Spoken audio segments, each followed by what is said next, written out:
Selamat siang Tribuners, Anda sedang menyaksikan live update Tribun News edisi Jumat 8 Juli 2022. Siang ini akan kami sajikan informasi teraktual dan menarik yang dilaporkan secara langsung oleh reporter lapangan kami. Bersama saya, Meisada Sirait, inilah live update selengkapnya. Pelantikan pengurus Paguyuban Keluarga Warga Jawa atau Pakuwaja Kabupaten Tanah Tidung dilaksanakan di Gedung Serbaguna Dinas Pendidikan dan Kebudayaan Kabupaten Tanah Tidung pada Rabu 6 Juli. Pakuwaja Kabupaten Tanah Tidung ini diketuai oleh Mu'alif. Dalam acara tersebut, pengurus Pakuwaja Kabupaten Tanah Tidung dilantik langsung oleh Bupati Tanah Tidung Ibrahim Ali. Untuk informasi selengkapnya akan disampaikan langsung oleh wartawan Tribun Kaltara, Risnawati yang kini sudah terhubung bersama kami. Silakan rekan Risna. Iya, Mei, perlu saya sampaikan bahwa 6 Juli lalu telah dilaksanakan pelantikan Pakuwaja Kabupaten Tanah Tidung, yang mana pada saat pelantikan itu dilantik langsung atau dikukuhkan langsung oleh Bupati Tanah Tidung Ibrahim Ali. Setelah melaksanakan pelantikan, Ibrahim Ali menyampaikan ucapan terima kasih dan selamat dan sukses atas dilantiknya pengurus Pakuwaja Kabupaten Tanah Tidung periode 2022 sampai 2026 nanti. Yang mana dia sampaikan bahwa sebagai pemerintah daerah pihaknya akan memfasilitasi untuk partisipasi masyarakat paguyuban warga Jawa yang ada di Kabupaten Tanah Tidung. Selain itu, Ibrahim Ali juga menyampaikan dengan terbentuknya Pakuwaja di Kabupaten Tanah Tidung dapat meningkatkan kedekatan warga Jawa dengan pemerintah Kabupaten Tanah Tidung maupun masyarakat adat lainnya. Dia juga meminta pengurus Pakuwaja Kabupaten Tanah Tidung dapat mendukung program pemerintah Kabupaten Tanah Tidung. Selain itu, dia juga meminta agar Pakuwaja Kabupaten Tanah Tidung dapat berkontribusi positif dalam membangun Kabupaten Tanah Tidung itu sendiri.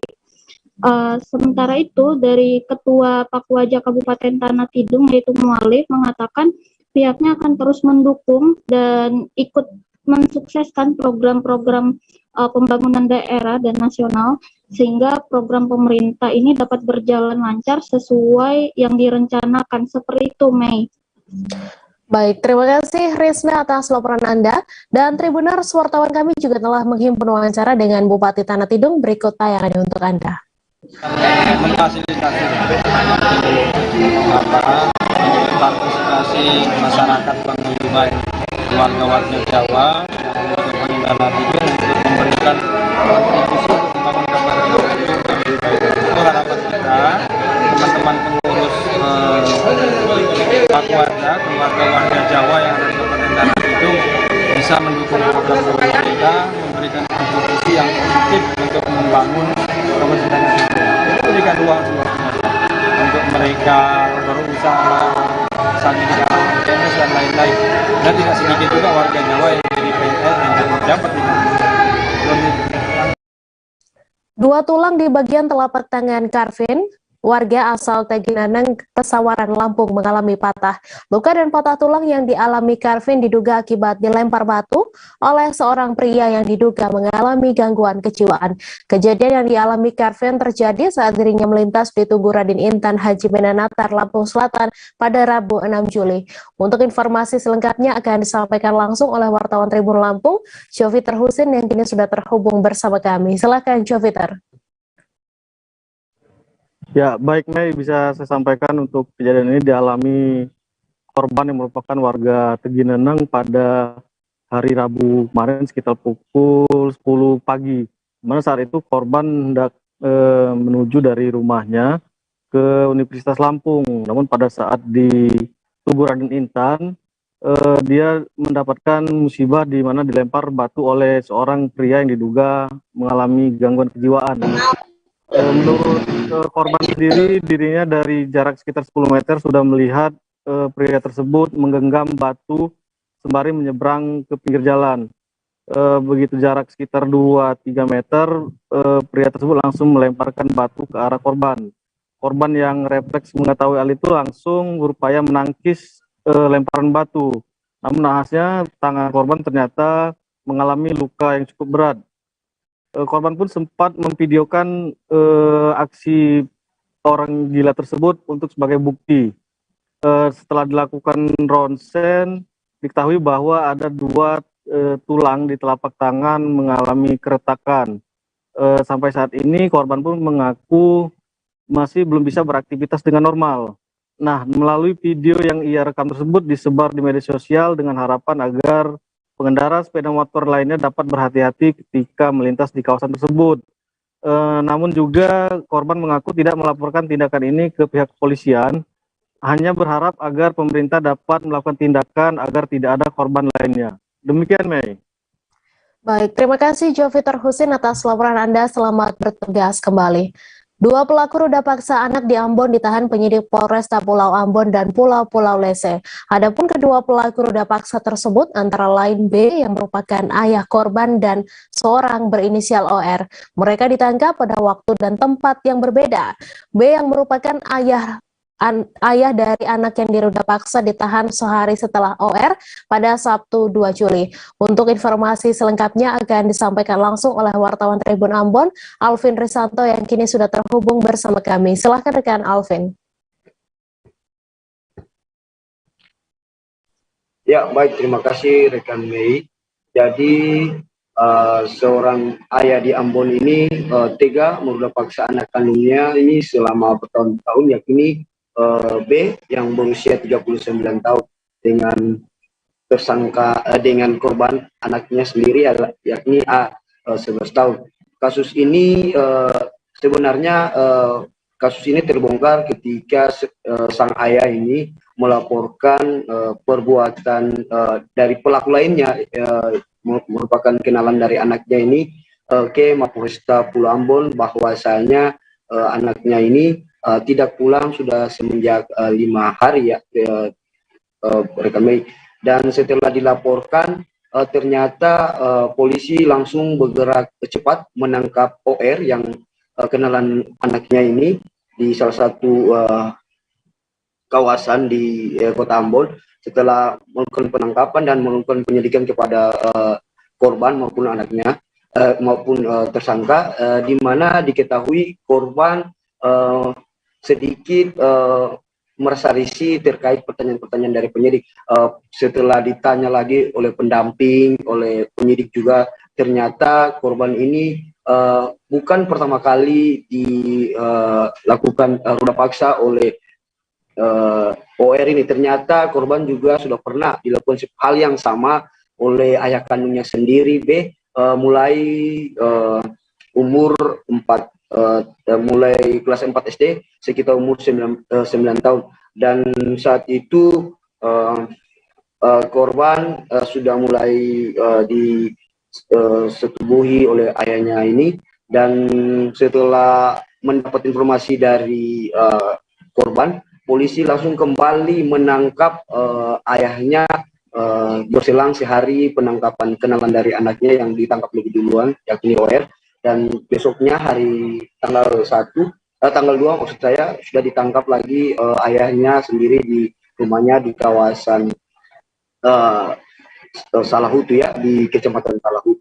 Dan saat ini keduanya sudah mendekam di penjara Mapolresta Pulau Ambon, dan keduanya terancam hukuman yang berbeda, di mana untuk ayah sendiri disangkakan pasal 81 ayat 1 dan 82 ayat 1 dan ayat 3 Undang-Undang nomor 17 tahun 2016 dengan maksimal ancaman hukuman 20 tahun penjara. Sedangkan kenalan dari korban sendiri yakni OR ini dikenakan pasal 81 juga ayat 1 dan pasal 82 ayat 1 di mana ancaman hukuman ini cuma 15 tahun penjara. Dan saat ini keduanya sudah menekan di Mapolresta Pulau Ambon sedang menjalani pemeriksaan untuk lebih lanjut. Begitu kami. Baik, terima kasih rekan Alvin atas laporan Anda, dan Tribuners wartawan kami juga telah menghimpun wawancara dengan Kasih Humas Polresta Pulau Ambon. Berikut tayangan untuk Anda. Kerjanya apa Pak? OR.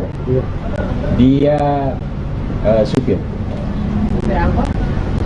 Supir bisa bilang angkot dengan taksi juga. Kalau masalah apa? bapaknya ini dia pengangguran. Pasal apa pasal itu? Pasal yang dikenakan untuk OR itu 81 ayat 1, itu hukumannya 15 tahun. Kemudian untuk orang tuanya itu 81 ayat 1 dan ayat 3, itu hukumannya. SMA Negeri 13 Kota Tangerang tengah menjadi sorotan masyarakat hingga warganet pada media sosial Instagram dan TikTok. Bukannya dibahas karena prestasi, SMA Negeri 13 Kota Tangerang justru diperbincangkan akibat viralnya video yang berisi keluhan orang tua calon peserta didik. Video tersebut menunjukkan keluhan orang tua siswa yang tidak dilayani saat hendak mendaftarkan anaknya ke SMA Negeri 13 Kota Tangerang. Untuk informasi selengkapnya akan disampaikan langsung oleh wartawan Warta Kota, Gilbert Samsandro, yang kini sudah terhubung bersama kami. Silakan rekan Gilbert.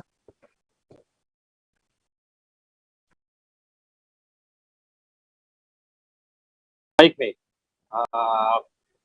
SMA Negeri 13 Kota Tangerang kini tengah banyak diperbincangkan oleh masyarakat terkait viralnya sebuah video yang tersebar di media sosial TikTok dan juga Instagram yang berisi keluhan dari orang tua siswa, salah satu orang tua siswa yang memprotes lantaran tidak dilayani saat hendak mendaftarkan anaknya ke SMA Negeri 13 Kota Tangerang.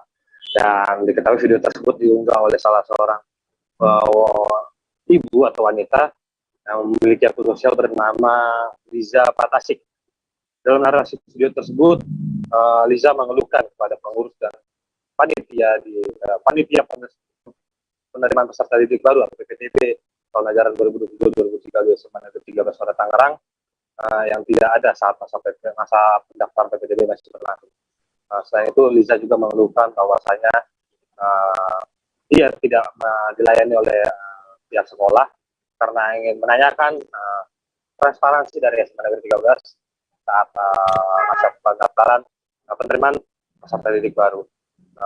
Liza mengaku dirinya sudah datang 2 kali ke sekolah pada tanggal 6 dan 7 Juli 2020 lalu. Namun lebih dari 2 jam menunggu tidak ada petugas ataupun salah seorang perangkat sekolah yang berada di area sekolah, mulai dari security, petugas keamanan, petugas kebersihan ataupun guru dan juga kepala sekolah. Dan akhirnya bisa mempertanyakan transparansi dari SMA Negeri 13 saat melakukan PPDB tersebut.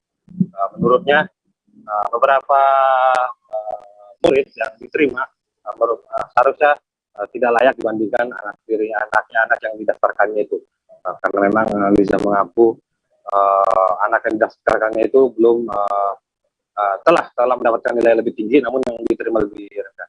Namun saat ini hendak menanyakan hal tersebut, Liza pun tidak mendapat penjelasan atau keterangan dari pihak SMA Negeri 13 Kota Tangerang. Dan menanggapi hal ini, wartakota.com coba mengkonfirmasi kepada pihak sekolah dari SMA Negeri 13 Kota Tangerang.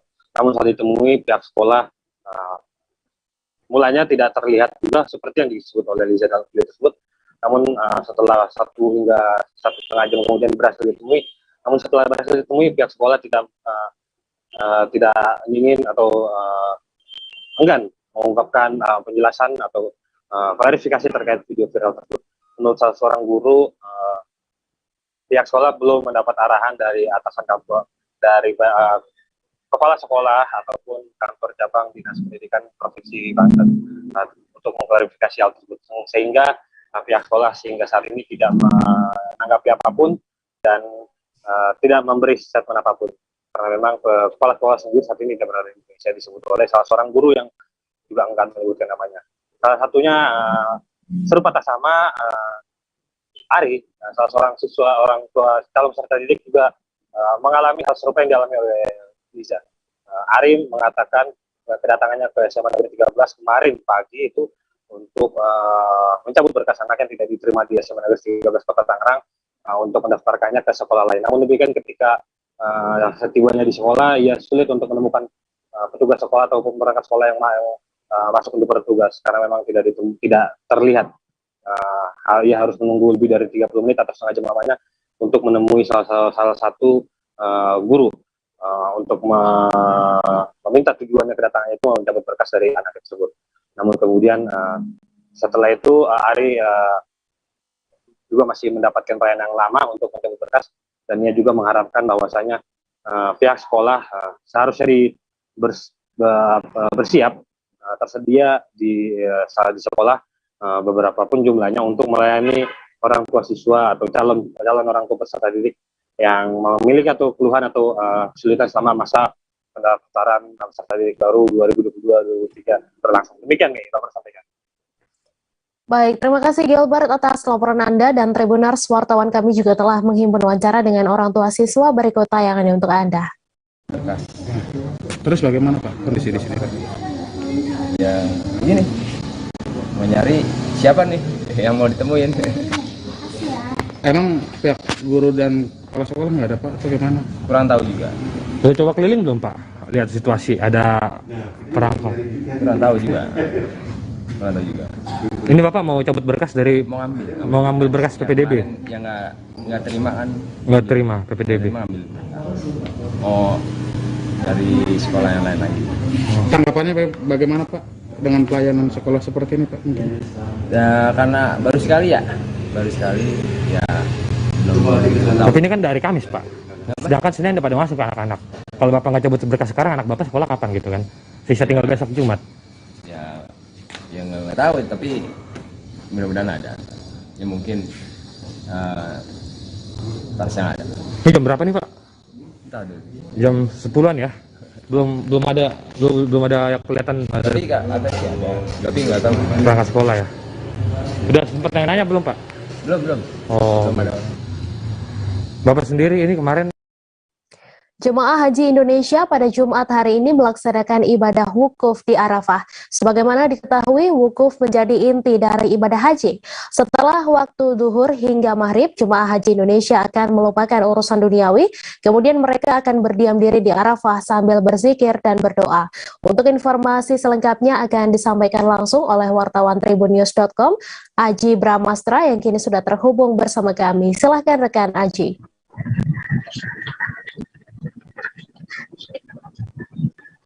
Baik, Mei. Melaporkan dari Mekah hari ini, jemaah haji dari seluruh dunia, termasuk Indonesia tentunya, melaksanakan ibadah wukuf di Arafah. Jemaah haji Indonesia sudah sejak Kamis kemarin berdatangan. Tahun ini akan menjadi tahun istimewa pelaksanaan haji yang disebut juga dengan Haji Akbar, karena ada yang mengatakan wukuf pada tahun ini bertepatan dengan hari Jumat, yang mana diketahui hari Jumat merupakan hari yang istimewa bagi umat Muslim.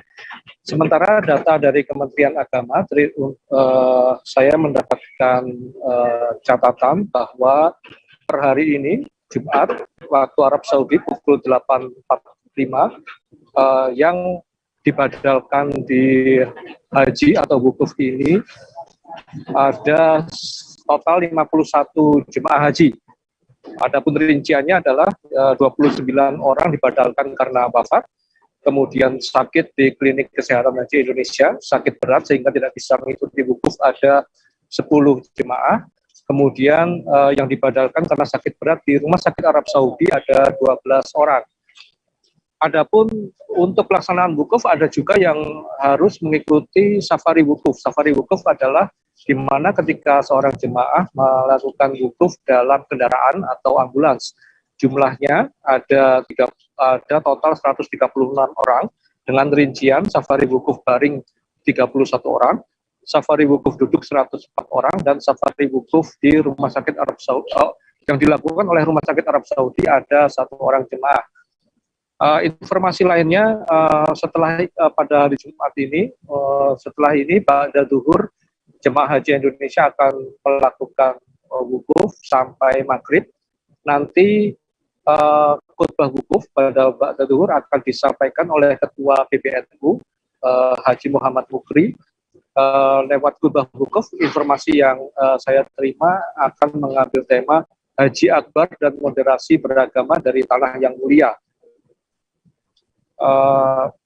Adapun informasi lain, total tahun ini 92.000 jemaah haji reguler yang ikut, sementara dari haji khusus dilaporkan ada sebanyak 7.220 orang jemaah. Demikian laporan dari Arafah melaporkan. Baik, terima kasih rekan Aji atas laporan Anda. Selamat bertugas kembali. Kita beralih ke informasi selanjutnya, Tribuners. Kebakaran hutan dan lahan yang terjadi di Desa Pangkalan Pandu, Kecamatan Kerumutan, Kabupaten Pelalawan Riau akhirnya berhasil dipadamkan. Personel gabungan dari berbagai instansi menuntaskan operasi pemadaman yang dimulai sejak Sabtu 2 Juli pekan lalu. Setelah api dipadamkan, tim gabungan melanjutkan pendinginan lokasi bekas terbakar untuk mengantisipasi api kembali membara karena asap masih muncul di hamparan lahan yang hangus. Untuk informasi selengkapnya akan disampaikan langsung oleh wartawan Tribun Pekanbaru, Johannes Tanjung yang kini sudah terhubung bersama kami. Silahkan rekan Johannes. Baik, terima kasih rekan Mei dan selamat siang semua Tribuners dimanapun Anda berada. Memasuki musim kemarau di Kabupaten Pelalawan sendiri terjadi beberapa kasus kebakaran hutan dan lahan dalam 2 pekan terakhir. Salah satunya yang terakhir yakni di Desa Pangkalan Panduk, Kecamatan Kerumutan, Kabupaten Pelalawan Riau. Api muncul sejak hari Sabtu kemarin dan baru dapat dipadamkan 3-4 hari setelahnya. Saat api terdeteksi, tim gabungan dari berbagai instansi langsung turun ke lokasi, baik itu dari Badan Penanggulangan Bencana, dari Satpol PP dan Damkar, TNI, Polri, maupun dari Manggala Agni, tergabung juga masyarakat peduli api atau MPA, serta regu pemadaman dari beberapa perusahaan yang ada di sekitar lokasi kejadian. Api berhasil dipadamkan pada hari yang ketiga, kemudian tim melanjutkan proses pendinginan pada hari selanjutnya, karena masih mengeluarkan asap, bara api yang ada atau bekas lahan terbakar juga masih mengeluarkan asap, sehingga perlu dilakukan pendinginan dengan penyiraman air hingga titik-titik api yang memunculkan asap terendam seluruhnya. Karena kondisi seperti itu kerap terjadi di lahan yang bersifat gambut, di mana bara api tersimpan di dalam. Ketika angin kencang dan panas terik, api kembali naik lagi.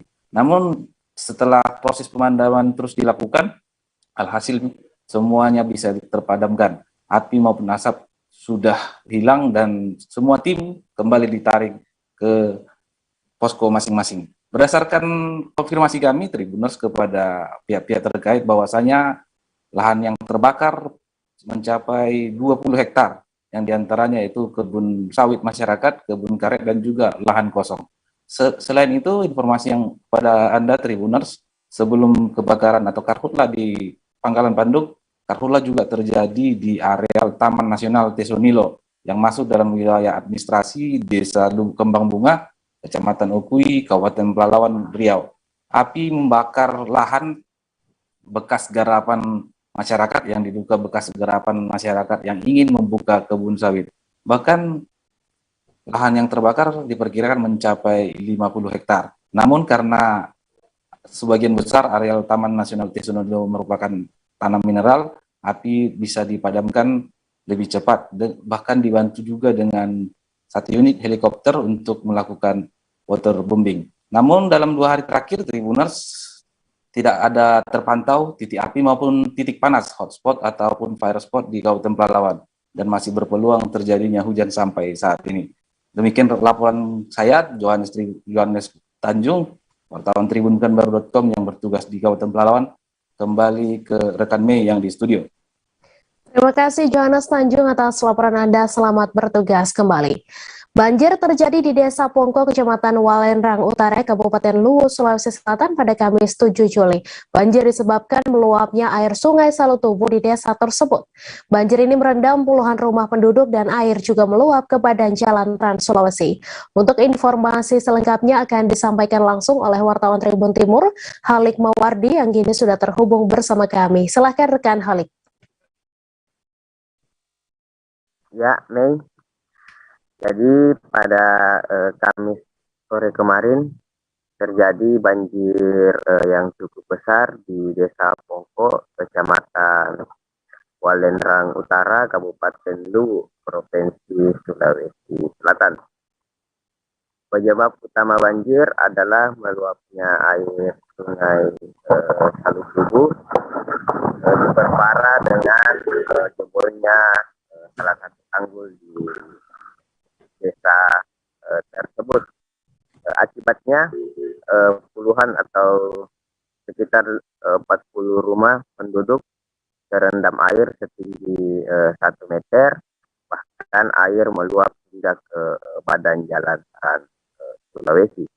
Meluapnya air ke badan jalan Trans Sulawesi yang menghubungkan Sulawesi Selatan dengan Sulawesi Tengah maupun Sulawesi Tenggara membuat arus lalu lintas sempat terputus beberapa jam akibat derasnya arus yang menggenangi jalan Trans Sulawesi.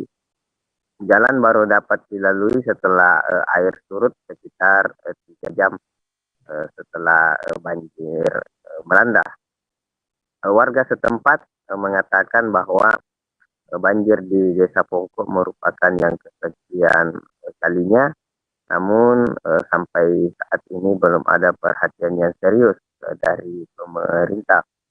Warga menyebut bahwa banjir kerap melanda wilayah mereka akibat adanya tanggul yang jebol. Mereka pun telah beberapa kali melaporkan hal tersebut ke dinas terkait maupun pemerintah daerah, namun sampai saat ini belum ada penanganan yang serius.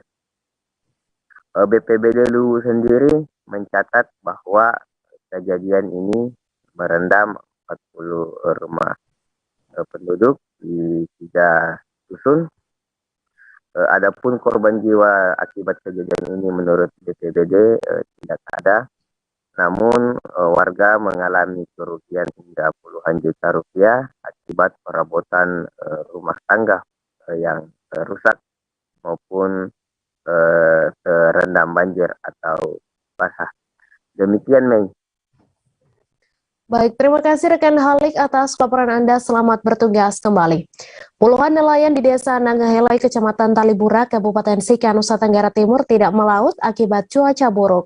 Nelayan memilih untuk memperbaiki jaring ikan saat tidak melaut di lokasi tambatan perahu Nangahelai pada Kamis 7 Juli pagi.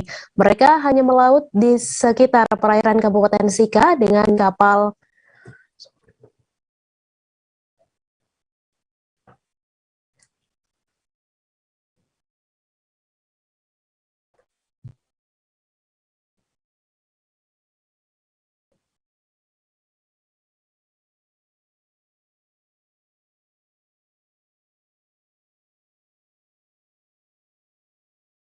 Nelayan memilih untuk memperbaiki jaring ikan saat tidak melaut di lokasi tambatan perahu Nangahelai pada Kamis 7 Juli pagi.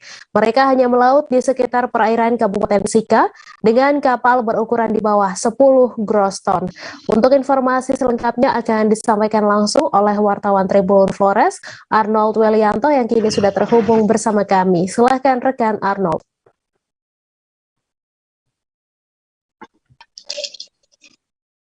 Tribuners dan juga Tribuners dimanapun Anda berada, dapat saya laporkan dari Kabupaten Sika, Nusa Tenggara Timur, di mana puluhan nelayan di wilayah pesisir di Desa Nangahelai, Kecamatan Talibura, Kabupaten Sika, sudah 3 hari tidak melaut akibat dari cuaca buruk.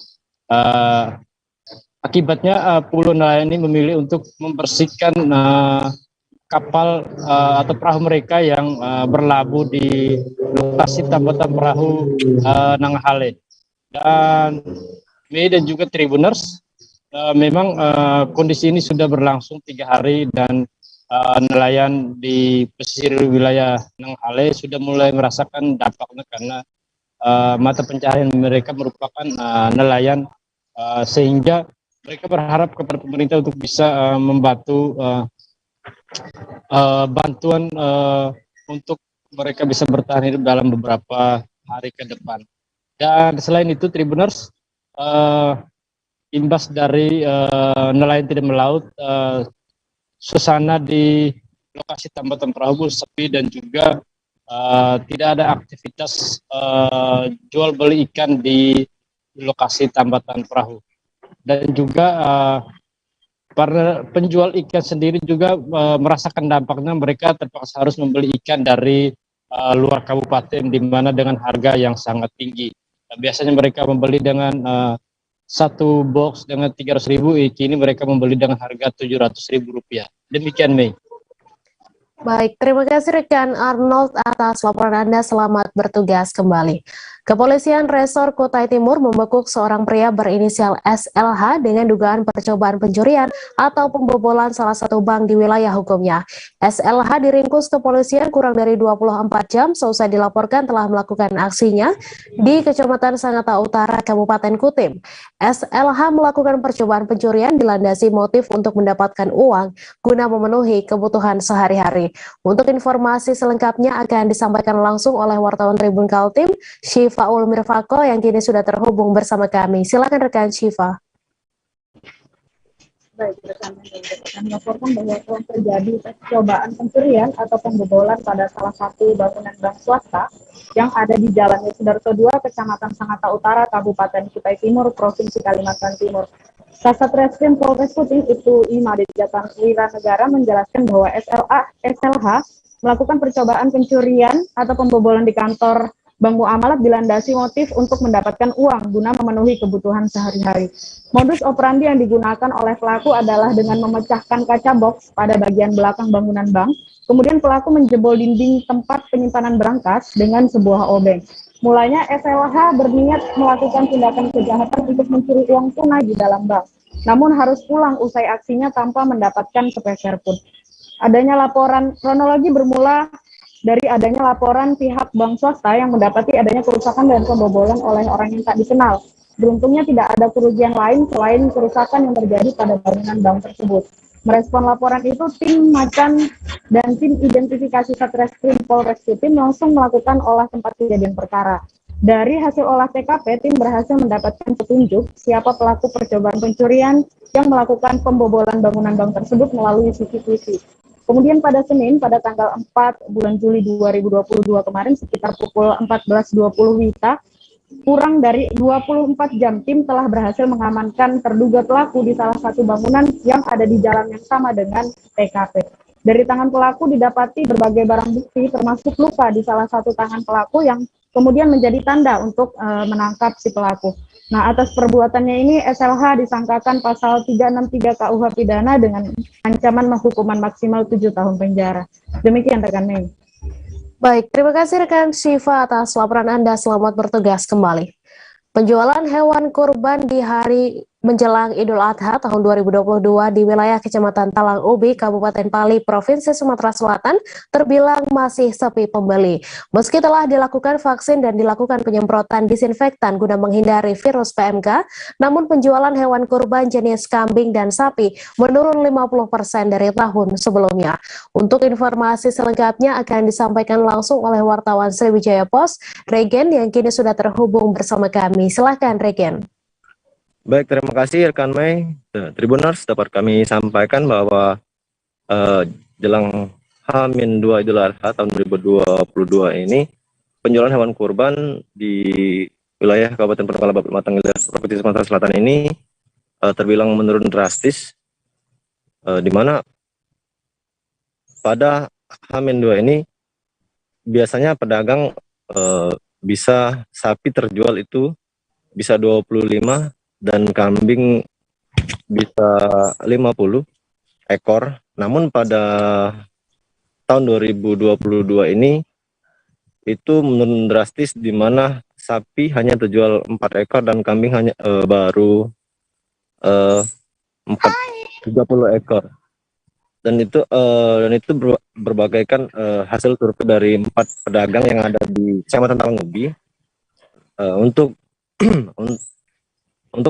Meski demikian, penjualan hewan kurban menurun di Tenggarai dipicu beberapa faktor ya. Meskipun Kabupaten Pali hanya mendapat kuota 2 orang jemaah haji, namun penjualannya tidak diimbangi dengan peningkatan, meskipun jumlah harga hewan kurban tergantung ukuran sudah diturunkan.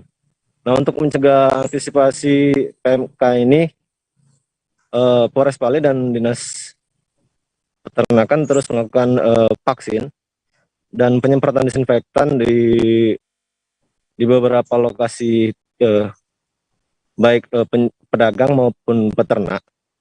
Namun meskipun demikian, hal demikian tidak membuat warga yakin untuk membeli sapi lantaran takut terpapar virus PMK. Namun hal demikian ditenggarai beberapa warga minimnya sosialisasi terkait kesehatan apabila masyarakat sudah mengkonsumsi hewan ternak tersebut. Sejauh ini Dinas Peternakan dan Pertanian Kabupaten Pali sudah melakukan vaksin di 4 kecamatan Kabupaten Pali dan terus dilakukan hingga menjelang Idul Adha. Demikian rekan Mei.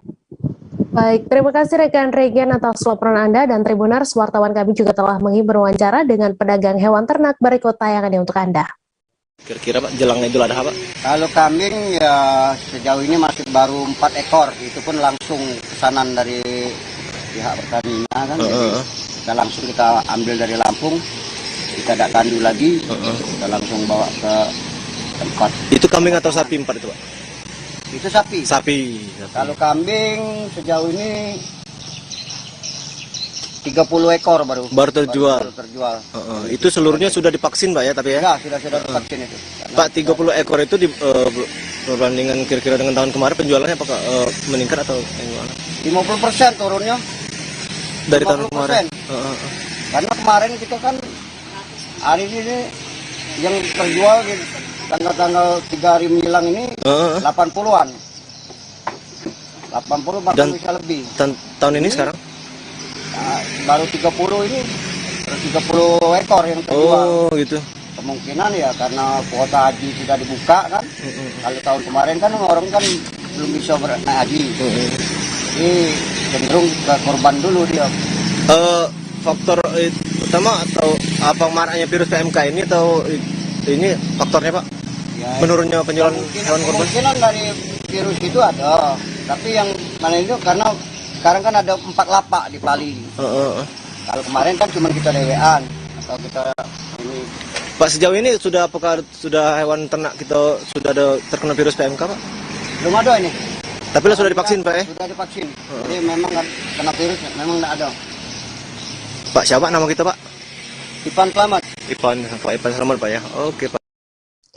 Jelang Hari Raya Idul Adha terjadi kenaikan harga beberapa kebutuhan terutama yang didatangkan dari Pulau Jawa. Menurut pantauan di Pasar Flamboyan Pontianak terjadi kenaikan signifikan beberapa komoditas yang didatangkan dari luar Kalimantan Barat seperti bawang merah. Harga bawang merah sejak Rabu 6 Juli mencapai Rp65.000 per kilogramnya. Untuk informasi selengkapnya akan disampaikan langsung oleh wartawan Tribun Pontianak, Mas Kartini yang kini sudah terhubung bersama kami. Silahkan rekan Tini.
Silakan rekan Tini dengan laporan Anda.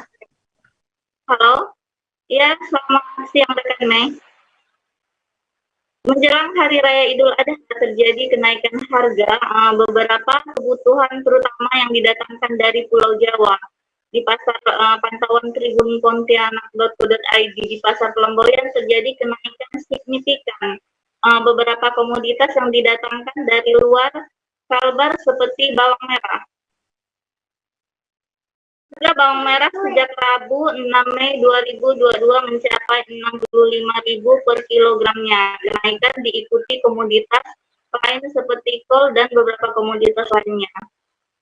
Pedagang Pasar Tomboyan Darwin mengatakan harga bawang merah sudah cukup tinggi sejak Juli lalu. Namun terjadi kenaikan dari harga Rp50.000 menjadi Rp65.000 per kilogram pada Juli ini.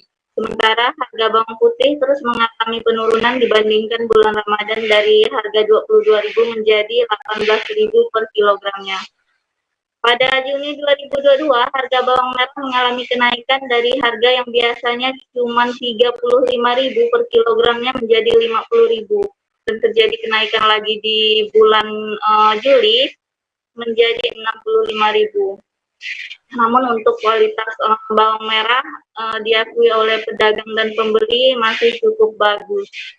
Meski terjadi kenaikan pada harga bawang merah, namun permintaan masyarakat diakui oleh penjual masih cukup tinggi karena merupakan kebutuhan setiap harinya. Sementara untuk sayur kol mengalami kenaikan dari Ramadan. Saat ini harga sayur kol per kilogramnya itu Rp18.000 dari Ramadan lalu yang harganya sekitar Rp12.000 sampai Rp14.000 per kilogramnya. Untuk harga kentang harganya tetap di kisaran Rp14.000 per kilogramnya, kemiri Rp45.000 per kilogram, ketumbar Rp70.000 per kilogram, lada Rp120.000, cabai merah kering dari ISB 140, pemasok lain dari India harganya lebih murah 85.000 dan biasanya itu 65.000 dan juga artinya juga terjadi kenaikan harga untuk bawang merah India. Demikian rekan Mei. Baik, terima kasih rekan Tini atas laporan Anda. Selamat bertugas kembali. 5 orang warga Tarakan yang berdomisili di Kelurahan Selumit dilaporkan belum pulang dari memancing sejak 5 hari lalu, akhirnya ditemukan pada Jumat 8 Juli siang tadi. Hal ini disampaikan Kepala Kantor Pencarian dan Pertolongan Kota Tarakan, Syahril, kepada awak media.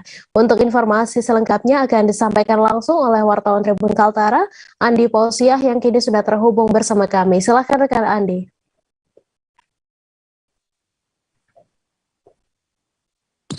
Ya, baik rekan Mei, selamat siang Tribuners, bersama saya Andi melaporkan dari Kota Tarakan, Provinsi Kalimantan Utara. Ya benar rekan, total ada sekitar sebanyak 5 orang berdomisili di Kelurahan Selumit Pantai, sempat dilaporkan lost kontak oleh keluarga dan dilaporkan 5 hari tidak pulang ke rumah. Dan informasi ini dihimpun dari Ketua KNTI Kaltara, Bapak Rustan, dan dari pihak keluarga juga sudah melaporkan secara resmi pada hari Kamis kemarin ke kantor Basarnas Kota Tarakan. Dikatakan Rustan sendiri berdasarkan informasi yang dia terima dari pihak keluarga dan kerabatnya, 5 orang tersebut bernama Kahar berusia 39 tahun, kemudian Hasbi berusia 30 tahun, kemudian Nasrul berusia 28 tahun, kemudian Eko berusia 28 tahun, dan Aldi berusia 17 tahun. Kelimanya berdomisili di Kelurahan Selumit, Kota Tarakan. Saat melaut juga diketahui mereka tidak membawa jangkar dan hanya membawa bekal yang diperkirakan habis dalam 2 hari. Kemudian Kepala Kantor Pencarian dan Pertolongan Kota Tarakan, Bapak Syahril, membenarkan adanya laporan warga yang masuk ke pihaknya terkait lost kontaknya keluarga tersebut, sehingga ia sudah menerima laporan langsung dan kapal yang mengangkut kelimanya sendiri bernama Putra Sinjai Jaya 2 dengan mesin berkapasitas 70 PK mengalami lost kontak di antara perairan Tarakan dan Bunyu, Kalimantan Utara. Kemudian hari pertama pencarian kemarin nihil hasil dan hari ini memasuki pencarian hari kedua. Dan hari ini dilaporkan sekitar pukul 13.30 WITA Kamis tanggal 8 Juli 2022 akhirnya kelimanya berhasil ditemukan oleh tim gabungan SAR.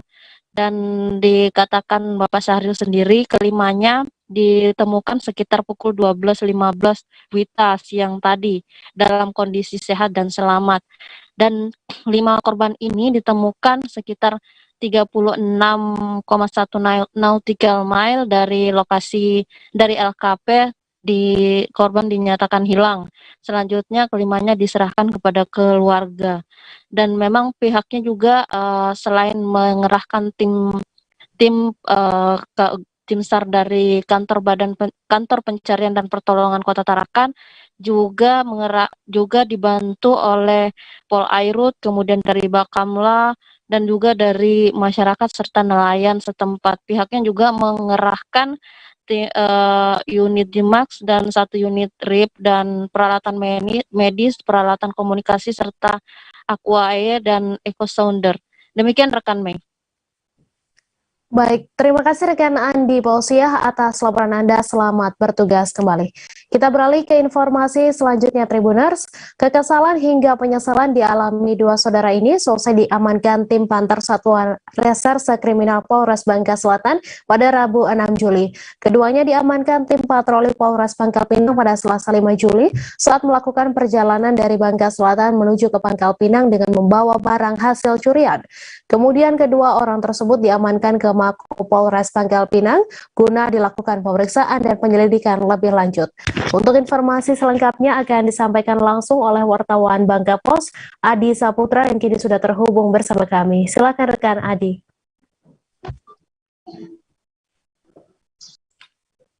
Ya, rekan Mei dan Tribuners dimanapun berada, tim Polres Bangka Selatan telah mengamankan 2 orang pelaku pencurian tindak pidana pencurian, yang mana pencurian terhadap salah satu kantor desa di desa Terap, Kecamatan Tukasadai, Kabupaten Bangka Selatan, yang mana kedua orang tersebut atas nama Aris 22 tahun dan Febri 28 tahun. Keduanya berhasil membobol kantor desa akibat dari informasinya bahwa keduanya bekerja sebagai kuli bangunan di kantor desa tersebut. Sudah hampir 2 bulan gaji mereka kurang lebih 1 bulan gaji mereka tidak dibayarkan.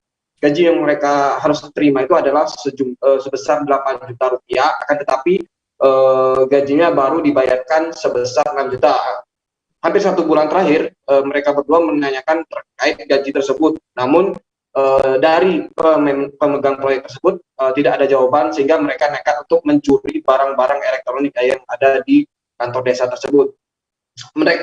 Keduanya diamankan tim patroli Polresta Pangkal Pinang saat melakukan perjalanan menggunakan sepeda motor dari arah Tobuali, Kabupaten Bangka Selatan menuju Pangkal Pinang. Nah, tapi saat melakukan perjalanan mereka ditangkap oleh tim patroli. Saat ditanyakan bahwa dari manakah barang tersebut berasal, namun mereka mengakui hasil dari pencurian di salah satu kantor desa di Kabupaten Bangka Selatan. Setelah itu keduanya diamankan di Mako Polres Bangka Selatan untuk dilakukan pemeriksaan lebih lanjut. Selanjutnya tim Panter Polres Bangka Selatan melakukan penjemputan terhadap keduanya, selanjutnya dibawa ke Mako Polres Bangka Selatan. Dari pengakuan keduanya bahwa salah satu tersangka atas nama Febri, mereka tidak ada niat dan Aris tidak ada niat untuk melakukan pencurian tersebut, akan tetapi barang-barang tersebut akan dibawa ke Pangkal Pinang untuk menunjukkan kepada kakak yang pemain proyek tersebut bahwa ini barang mereka tahan untuk sampai dibayarkan gaji yang sisa kurang tersebut. Namun salah satu tersangka lebih sedihnya lagi atas nama Febri, 28 tahun, warga desa Banyu Asin yang baru 3 bulan datang ke Bangka Belitung, khususnya di Bangka Selatan. Tanggal 22 Juli nanti akan melangsungkan pernikahan di kampung halaman. Nah, tapi akibat peristiwa ini, keduanya saat ini sudah mendekam di Polres Bangka Selatan. Mungkin seperti itu, Saudara Mei. Baik, terima kasih rekan Adi Saputra atas laporan Anda. Selamat bertugas kembali. Terjadi hal yang mencoreng institusi pendidikan di Belitung Timur. Kali ini disebabkan oleh ulah oknum kepala sekolah salah satu SMP di Belitung Timur. Kepsek berinisial S kedapatan bersama wanita lain berinisial M yang sudah memiliki suami di sebuah hotel di Tanjung Pandan. Untuk informasi selengkapnya akan disampaikan langsung oleh wartawan Pos Belitung, Brian Bimantoro yang kini sudah terhubung bersama kami. Silahkan rekan Brian.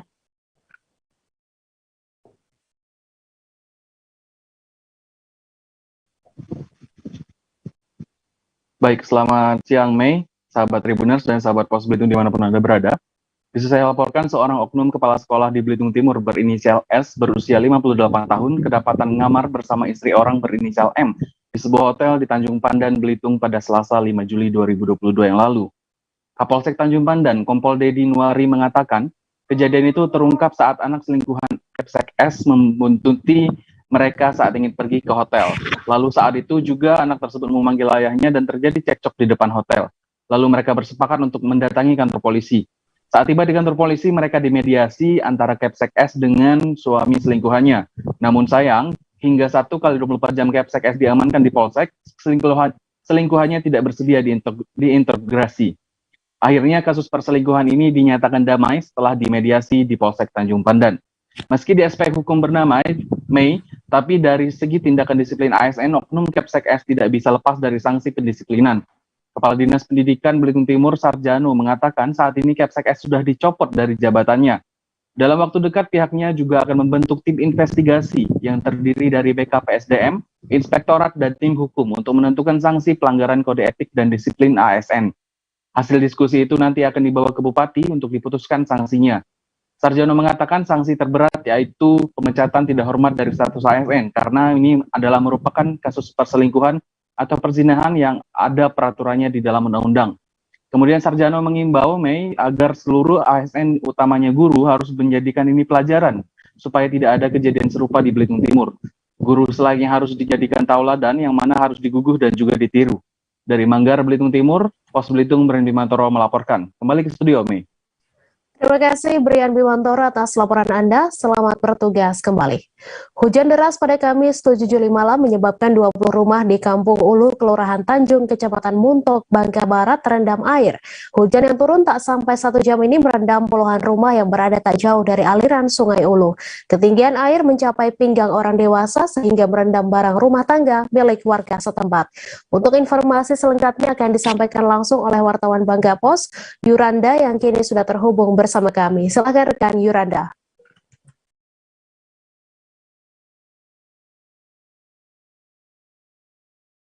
Bisa saya sampaikan dari Kabupaten Bangka Barat, Provinsi Kepulauan Bangka Belitung, tadi malam sekitar pukul 21.30 waktu Indonesia Barat, Kampung Ulu di Kelurahan Tanjung, Kecamatan Mentok, Kabupaten Bangka Barat, Provinsi Kepulauan Bangka Belitung mengalami insiden banjir. Hujan yang turun tak sampai 1 jam itu merendam 20 rumah yang berada di sekitar Kampung Ulu tersebut.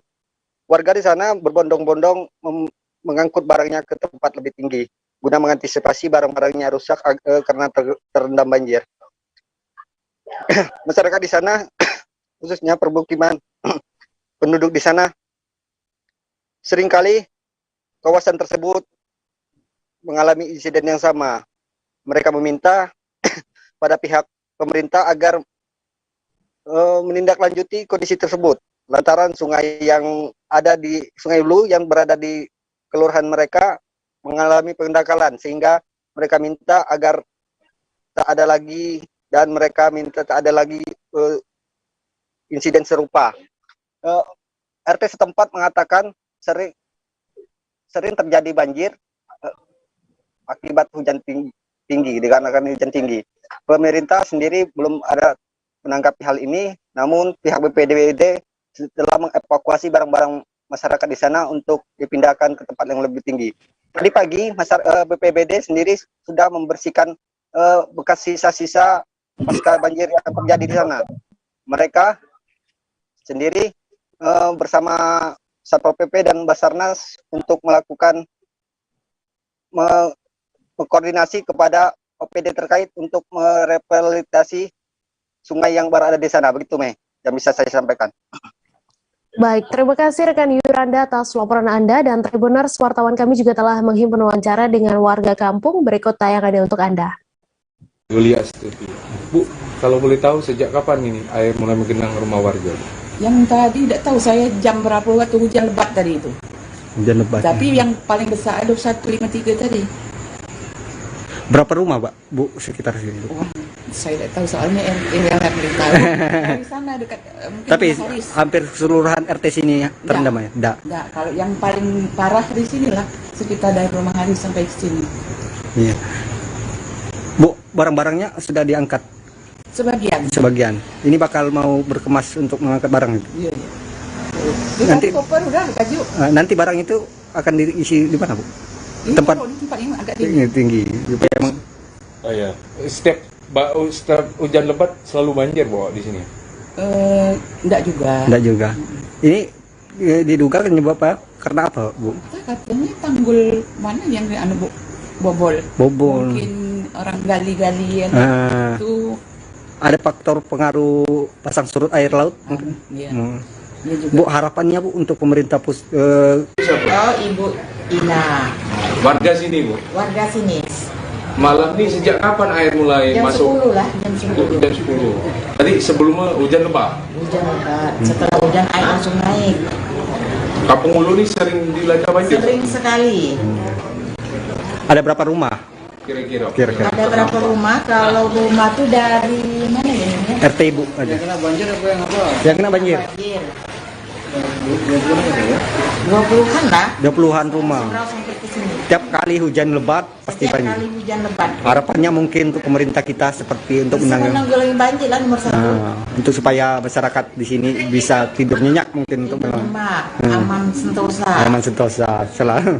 Abu, untuk bantu apa evakuasi barang atau masyarakat di sini cuman Bu? Bantuan tadi apa namanya ada ya orang EPBB lah bantu lah. Untuk Ibu jumlah kakak ini? Kakak 59. Oh, yang kerendam nih kira-kira berapa? Yang kerendam itu kalau di sini nih 20 bubuk rumah lah. Untuk di kelurahan untuk di yang kampung Hulu nih. Penertiban masyarakat yang dilaksanakan oleh jajaran Polsek Paringin bersama Satpol PP Kabupaten Balangan dan TNI membuahkan hasil. 1 unit sepeda motor diamankan karena pemiliknya tidak bisa menunjukkan kelengkapan dokumen kendaraan pada Rabu 6 Juli. Berdasarkan laporan masyarakat, personil gabungan menyisir sejumlah warung malam yang ada di wilayah hukum Paringin. Tak hanya memeriksa warung, petugas juga melakukan pemeriksaan terhadap pengunjung dan kendaraan yang terparkir di depan warung. Untuk informasi selengkapnya akan disampaikan langsung oleh wartawan Banjarmasin Post, Isti Rohayanti yang kini sudah terhubung bersama kami. Silakan rekan Isti. Baik, terima kasih Mei. Saya melaporkan langsung dari Kabupaten Balangan. Jadi pada Rabu 6 bulan Juli 2007 kemarin malam, berdasarkan laporan masyarakat, para personil gabungan terdiri dari Satpol PP Kabupaten Balangan, TNI, dan dari Polsek Paringin melakukan pemeriksaan pada sejumlah warung malam yang diduga adanya kegiatan mabuk-mabukan di sana. Sedikitnya ada 4 kali persinggahan yang dilakukan yang disinggahi oleh tim gabungan untuk pemeriksaan tersebut, dan juga selain memeriksa para penjaga warung malam, pemeriksaan juga dilakukan kepada para pengunjung termasuk kendaraan yang terparkir di muka warung. Dan penertiban tersebut dipimpin oleh Kapolsek Paringin, Ibda Eko Budi Mulyono, bersama Kabid Penegakan Perundang-undangan Daerah Satpol PP Kabupaten Balangan, Hedi Mulyawan, di mana penertiban kali ini merupakan agenda rutin yang dijalankan oleh tim penegak peraturan perundang-undangan daerah yang sudah dibentuk. Dan kegiatan ini juga sebagai tindak lanjut dari laporan masyarakat yang menginformasikan adanya kegiatan diduga mabuk-mabukan pada beberapa warung malam itu. Dan hasilnya pada pemeriksaan tidak didapati adanya aktivitas mabuk-mabukan karena karena memang tidak ada bukti yang didapati oleh tim gabungan. Namun ada 1 unit kendaraan yang diamankan karena tidak bisa memperlihatkan dokumen atau kelengkapan kendaraannya. Adapun beberapa wilayah yang didatangi itu ada di Desa Lasung Batu, Desa Sungai Ketapi, dan Desa Dahai. Pada kesempatan itu pula, Kapolsek Caringin Ibda Eko Budi Mulyono mengimbau agar masyarakat bekerja sama dan ikut membantu dalam menjaga Kamtipmas di wilayahnya sehingga mencegah dan terhindar dari hal yang tidak diinginkan. Begitu, Mei. Baik, terima kasih rekan Isti atas laporan Anda. Dan Tribuners, wartawan kami juga telah menghimpun wawancara dengan Kapolsek Caringin. Berikut tayangan untuk Anda. Untuk sementara sampai dengan saat ini belum kita temukan. Memang kita bergerak ini berdasarkan informasi dari masyarakat yang menyampaikan bahwa di beberapa titik tersebut ada keramaian-keramaian yang mana dicurigai ada warga masyarakat yang mabuk. Namun sampai dengan saat ini kita telah lakukan pengecekan, belum ditemukan. Mudah-mudahan jangan sampai terjadilah di tempat kita. Tadi sempat ada indikasi yang orang mabuk tadi ya? Ya betul, ada indikasi, kita nemukan satu botol, cuma kita tidak mendapatkan barang buktinya, tidak ada botolnya, mungkin sudah dilempar atau kemana, atau bekas sisa-sisa yang dulu mungkin. Tapi kita juga memberikan penyampaian kepada pemilik warung untuk tidak mengulangi lagi lah, dan tidak mengundang orang untuk bermabukan di tempatnya. Oke, ada berapa desa sih di wilayah Caringin ini yang mungkin rentan laporan-laporan seperti itu? Untuk rentan kita ada beberapa desa, itu di desa Sungai Ketampi dan Lasumban. Yang rentannya ada di 2 desa tersebut. Oke, baik, himbauannya nih Pak. Himbauannya ya kepada seluruh masyarakat untuk sama-sama lah menjaga Kamtipmas, ketertiban umum, supaya kita terhindarlah dari hal-hal yang tidak diinginkan, karena kejadian tindak pidana dimulai dari adanya pelanggaran terhadap Kamtipmas. Penanganan banjir rob Medan Belawan akhirnya dilirik Presiden Republik Indonesia Joko Widodo pada Kamis 7 Juli. Menurut Jokowi, saat menyambangi Kecamatan Medan Belawan, ia telah mendengar permasalahan banjir rob yang tak kunjung usai di tempat ini. Presiden Jokowi mengatakan nantinya mulai dari air bersih, sanitasi dan kawasan jalan Kecamatan Belawan Bahari akan mulai dibangun oleh Kementerian PUPR. Untuk informasi selengkapnya akan disampaikan langsung oleh wartawan Tribun Medan, Anissa yang kini sudah terhubung bersama kami. Silakan rekan Anissa.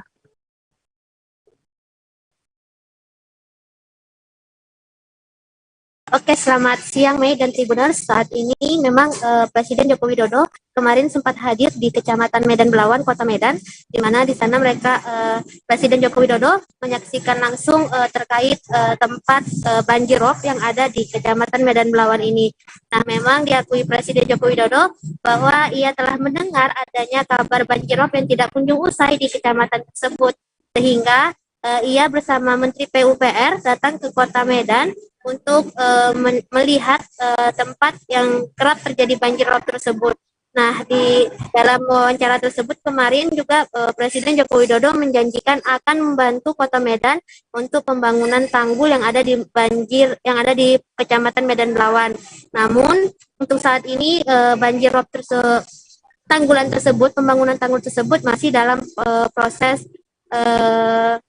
proses lelang yang akan dilakukan oleh beberapa pihak kementerian nantinya. Nah, dan untuk saat ini juga apabila proses lelang sudah diselesaikan, maka nantinya pembangunan tanggul ini akan segera direalisasikan, di mana untuk tanggul ini sebenarnya ada 5 titik dari zonasi A dan C itu akan dipegang oleh Menteri PUPR Jakarta. Sekian, Mei. Terima kasih Anissa atas laporan Anda, dan Tribuners, wartawan kami juga telah menghimpun wawancara dengan Presiden Joko Widodo. Berikut tayangannya untuk Anda. Ingin kita kerjakan di sini adalah penataan kawasan, penataan rumah-rumah yang layak huni, dan sudah dimulai oleh pemerintah kota, kemudian nanti pemerintah pusat, PU akan kebagian penataan kawasannya, jadi air bersihnya, sanitasi,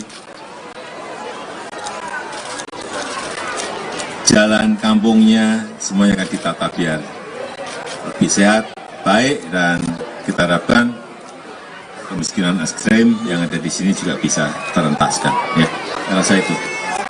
Pak, di sini kan sering banjir rob, Pak. Kira-kira dari pemerintah pusat bantuannya seperti apa? Nanti yang akan dibangun adalah tanggul. Bentar lagi. Baru dalam proses lelang. Jadi kalau sudah selesai lelang ya langsung dijalan. Karena memang ini sudah berpuluh tahun banjirop di sini dan tidak ditangani. Bupati Serang Ratu Tatu Hasanah menegaskan akan menegakkan aturan terkait keberadaan tempat hiburan malam di wilayah Kabupaten Serang. Ia mengaku siap menutup paksa THM di wilayah Kabupaten Serang yang dinilai telah melanggar aturan. Pihak Dinas Satpol PP Kabupaten Serang sendiri menemukan 5 tempat hiburan malam kembali beroperasi setelah dibongkar pada Desember 2021 lalu. Untuk informasi selengkapnya akan disampaikan langsung oleh wartawan Tribun Banten, Desi Purnamasari yang kini sudah terhubung bersama kami. Silakan rekan Desi. Iya, baik. Terima kasih rekan Mei dan juga selamat siang Tribuners. Sebelumnya memang tempat hiburan malam atau THM di Jalan Lingkar Selatan, JLS, Kecamatan Kramatwatu, Kabupaten Serang ini kedapati kembali beroperasi setelah sebelumnya dilakukan pembongkaran pada Desember 2021 lalu. Dan pantauan Tribun Banten.com pada saat di lokasi memang terpantau beberapa lokasi THM tersebut sudah melakukan operasi kembali dan juga nampak bangunan THM yang tadinya dibongkar menggunakan alat berat atas kewenangan pemerintah Kabupaten Serang sendiri, kini bangunan tersebut nampak telah diperbaharui kembali dengan beberapa tampilan yang baru dan juga berbeda. Bahkan di bangunannya tersebut juga bertuliskan kafe dan resto. Namun di sekitar THM tersebut tidak terpantau adanya aktivitas, bahkan tidak ada satupun yang mengunjungi kafe dan resto tersebut pada saat dilakukan pemantauan pada Kamis Juni 2022 pukul 5 sore kemarin.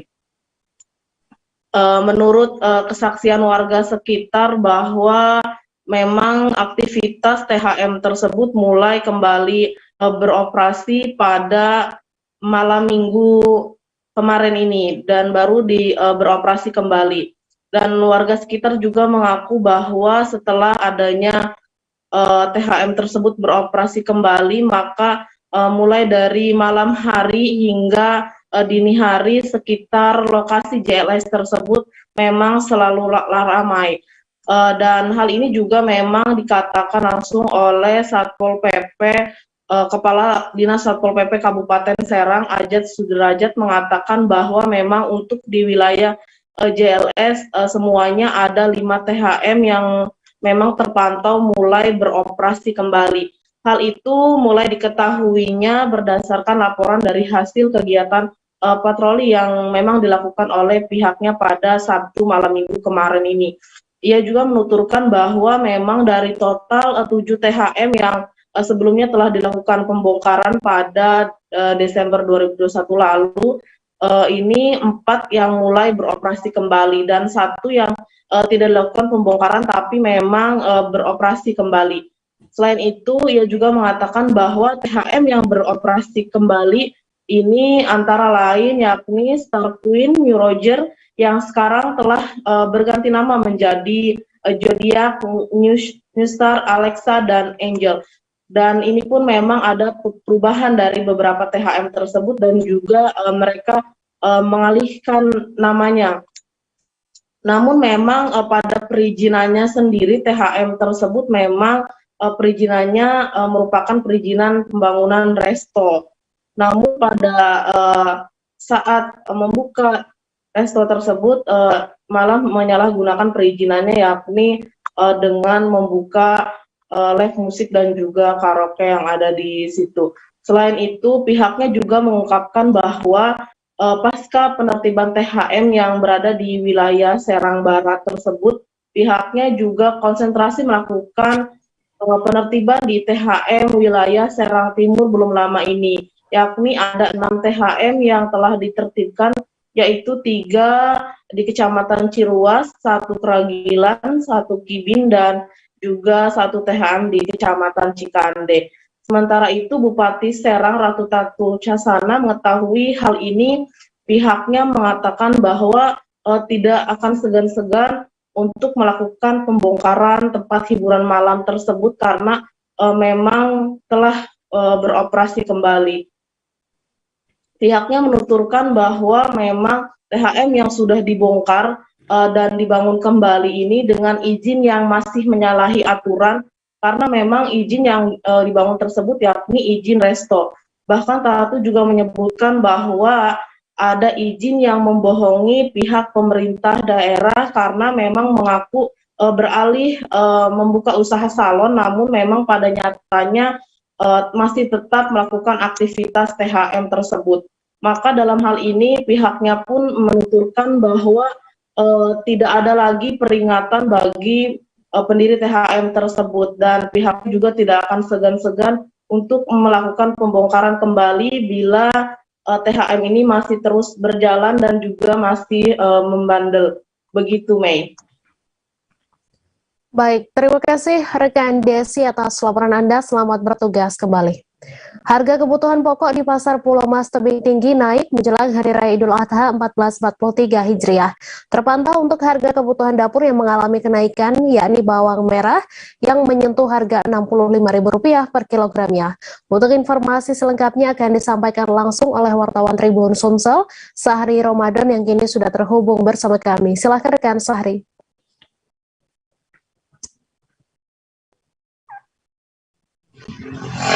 Baiklah, terima kasih rekan pemirsa Tribun News. Dapat kami kabarkan dari Kabupaten Panglawang, satu pekan menjelang Hari Raya Idul Adha tahun 2002 ini, kami sempat melakukan pantauan kemarin untuk beberapa harga kebutuhan pokok ataupun sembako di Pasar Pulau Mas Tebing Tinggi.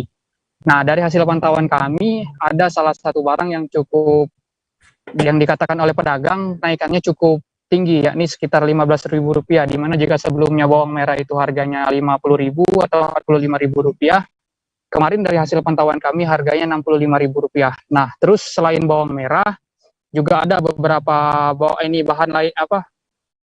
barang lainnya yang juga alami kenaikan seperti cabai merah yang biasanya harga normal itu dari 75 sampai 80, sekarang bahkan sudah mencapai angka 100.000 ke atas.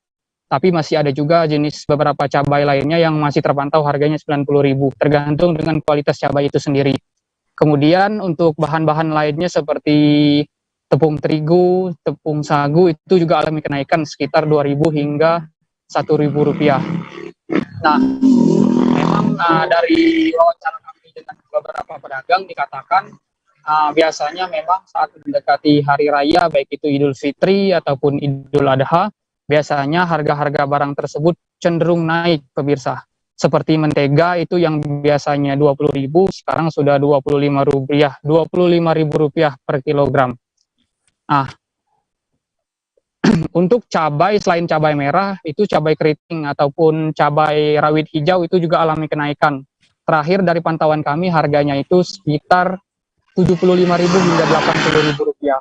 Dan memang ini disampaikan oleh beberapa pedagang, kenaikan harga beberapa jenis sayuran ini diakibatkan memang karena stok ataupun cadangan barang yang agak sedikit, di mana memang pada momen Idul Adha itu dikatakan permintaan itu akan meningkat. Sekian dari saya kembalikan ke Mei di studio.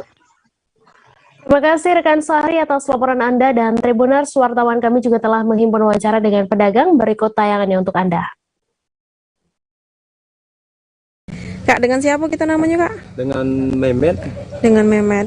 Ya. Kak Mehmet, Cak Mano Kak Mehmet, bisa diceritakan untuk harga kebutuhan pokok yang saat ini jelang Lebaran? Kurang dari 1 minggu menjelang Lebaran, Ya. Cak Mano harga, Kak? Lumayan lah melonjaknya.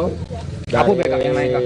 Sembako, telur, dari pokok-pokok seperti gandum, sagu, terus mentega, bawang merah terutama.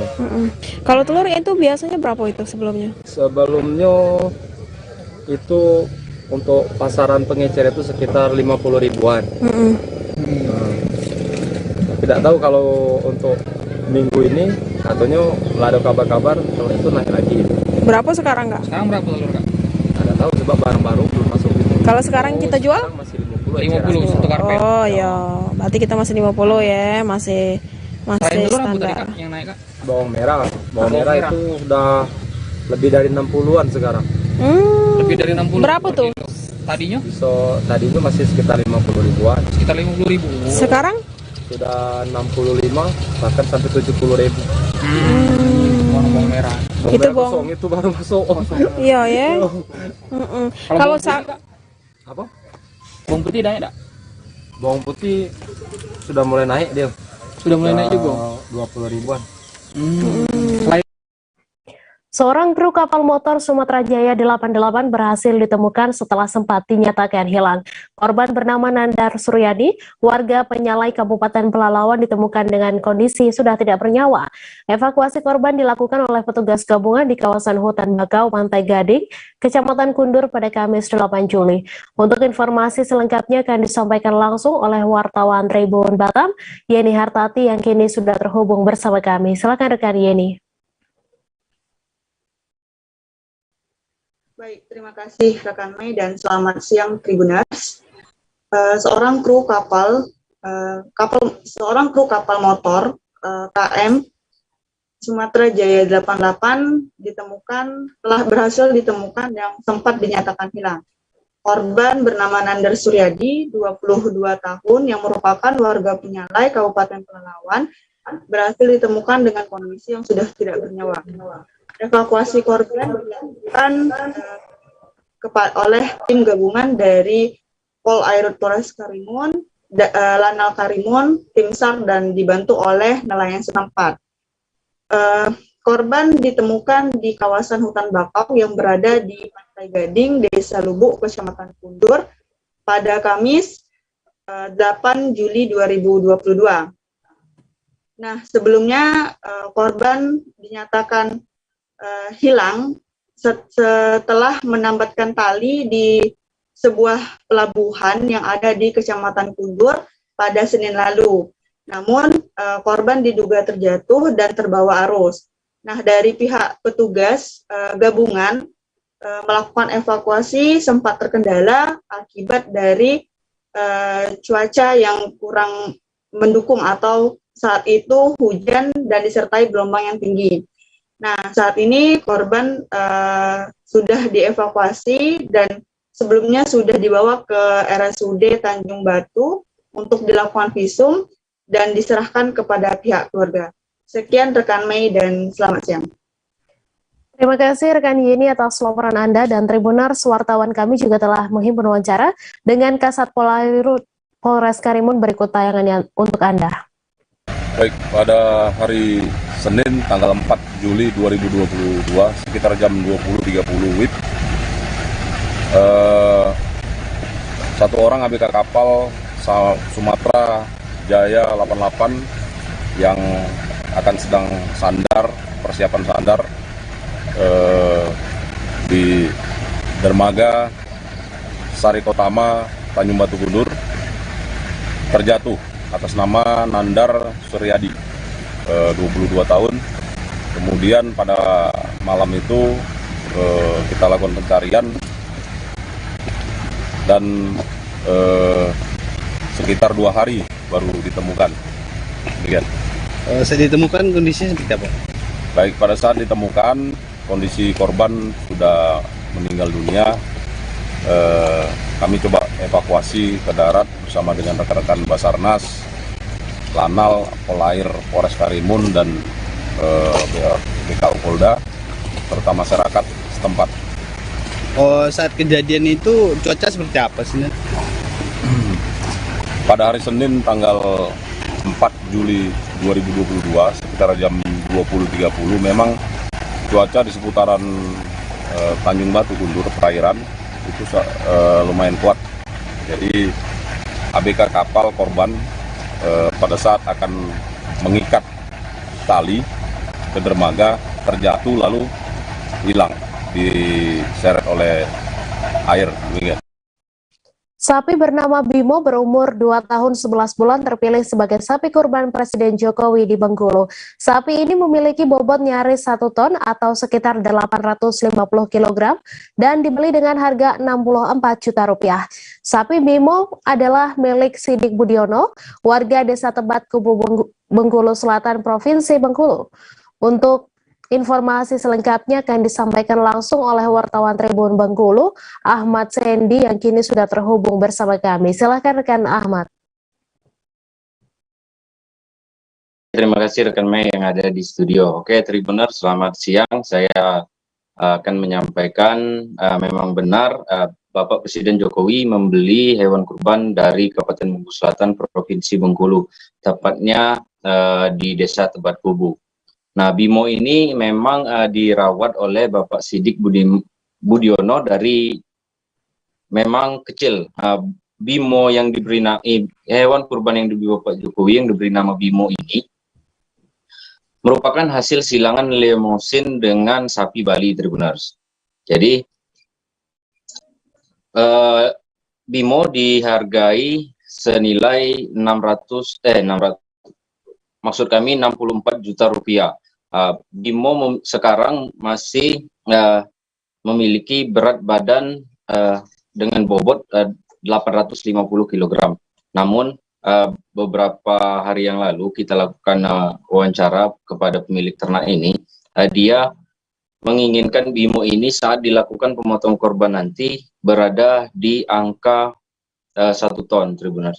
Nah, hewan kurban yang dibeli Bapak Jokowi ini diperuntukkan untuk masyarakat Kabupaten Kaur yang tepatnya di Desa Rigangan, Kecamatan Kelam Tengah, Tribuners. Jadi sapi ini informasi yang kita terima akan dikirim pada sore ini ke lokasi tempat yang akan dijadikan kurban tersebut. Nah, sementara itu perlu para Tribuners ketahui, Bapak Jokowi ini membeli kepada pemilik ternak ini banyak tata cara yang telah dilewati, seperti hewan ternak sebelum dilakukan pembelian itu dilakukan pengecekan secara resmi Balai Veteriner Lampung bahwa menyatakan hewan kurban ini memang layak untuk dikorbankan dan dalam keadaan sehat, benar. Jadi sesuai dengan hasil dari Badan Veteriner Lampung, hewan ternak milik Bapak Sidik Budiono ini memang sehat dan dinyatakan tidak mengidap penyakit apapun. Pengecekan pun tidak hanya dilakukan di kesehatan, namun dilakukan juga pengecekan secara fisik oleh pihak Badan Balai Veteriner Lampung. Sementara itu, Bapak Sidik Budiman ini sudah memulai budidaya atau peternak penggemukan sapi ini sejak di tahun 2016 sampai sekarang, Tribuners. Nah, Bapak ini juga melakukan pemanfaatan limbah padat untuk dilakukan pupuk dan juga kandang-kandang sendiri, para Tribuners. Bapak ini juga sudah melakukan seperti tahapan modern, di mana lantai hewan ternak sendiri itu sudah dilapisi dengan serbuk-serbuk kayu. Mungkin itu saja yang bisa saya sampaikan, rekan Mei di studio. Baik, terima kasih Ahmad Sendi atas laporan Anda. Dan Tribuners, wartawan kami juga telah menghimpun wawancara dengan pemilik ternak. Berikut tayangannya untuk Anda.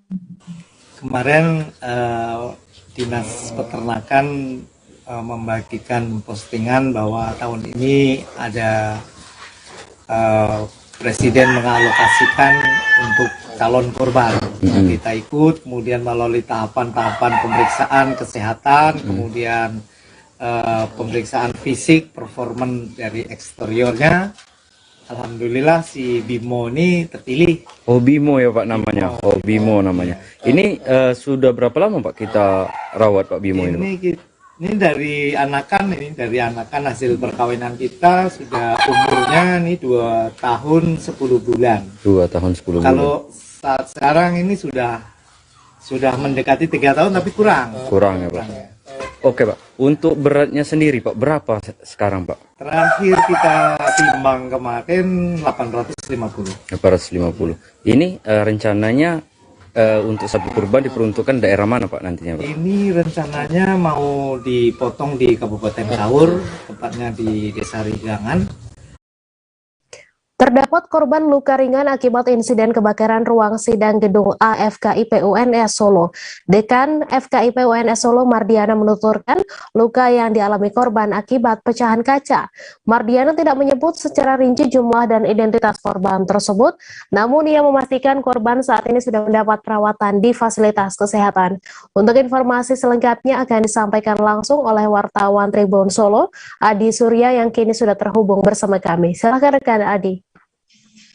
Iya, baik rekan Mai. Selamat siang untuk Tribun sekalian. Saya akan melaporkan terkait insiden kebakaran di salah satu ruang sidang yang ada di gedung A FKIP UNS pada kemarin pagi.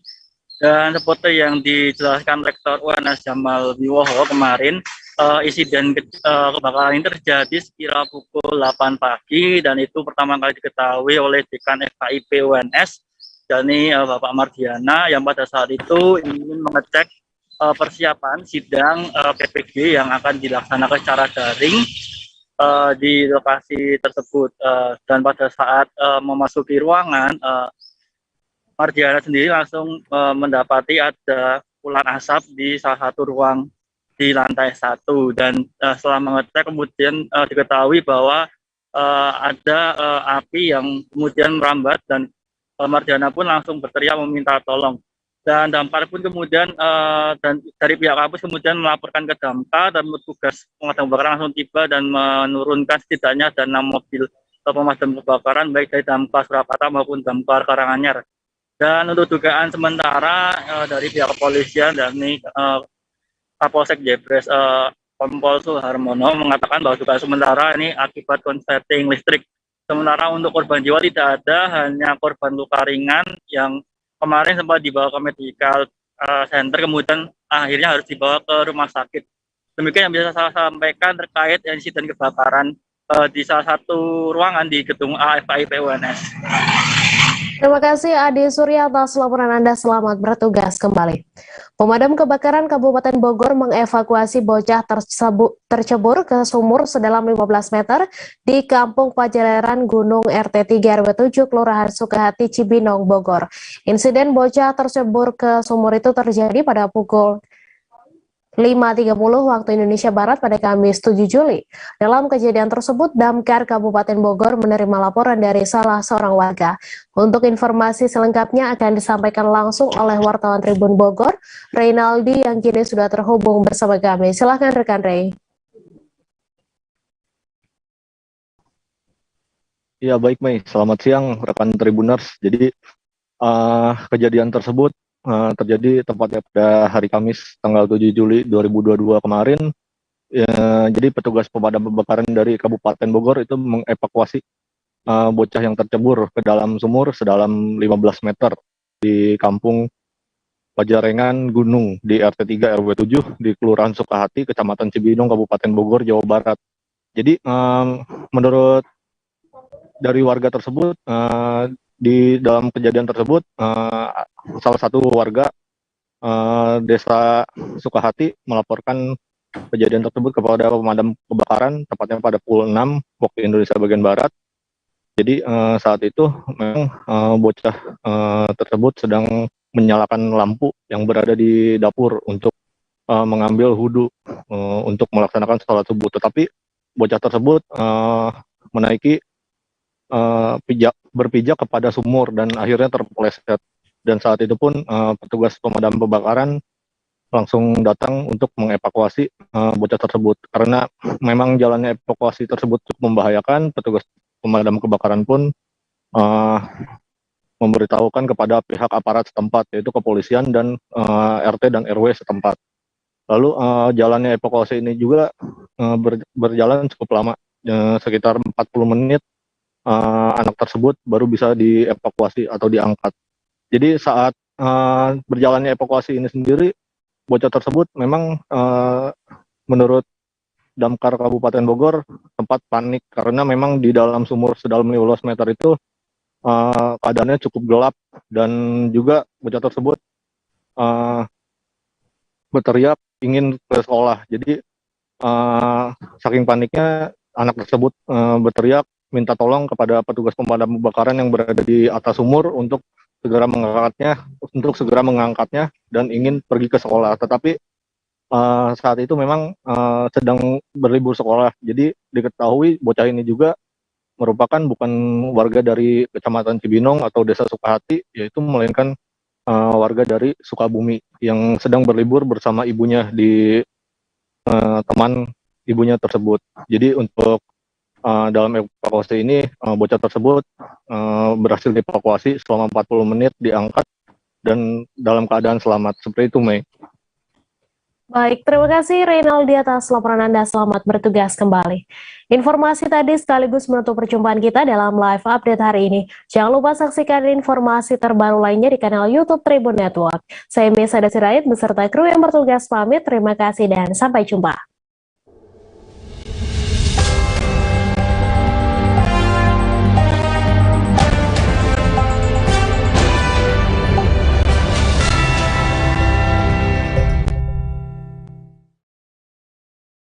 Jangan lupa like, subscribe, dan share ya!